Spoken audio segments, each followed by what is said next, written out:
vị. Ông là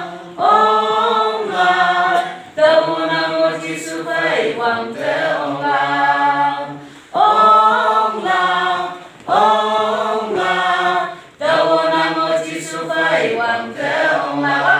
Ta vô mong mấy say giờ hoàng thế ông là. Ta vô mong mấy say giờ hoàng thế ông là. Ta vô mong mấy say giờ hoàng thế ông là. Ta vô mong mấy say giờ hoàng thế ông là. Ta vô mong mấy say giờ. Ông là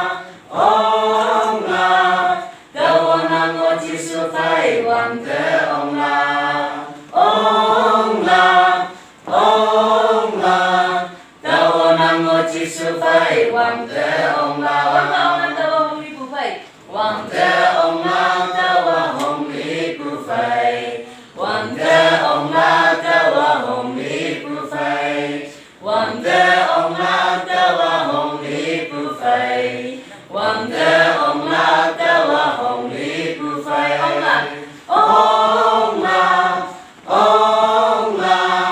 ta vô nam mô chi sư phật hoàng thế ông là. Ông là ta vô nam mô chi sư phật hoàng thế ông là. Hoàng thế ông là. Ta vô phù hệ ông là.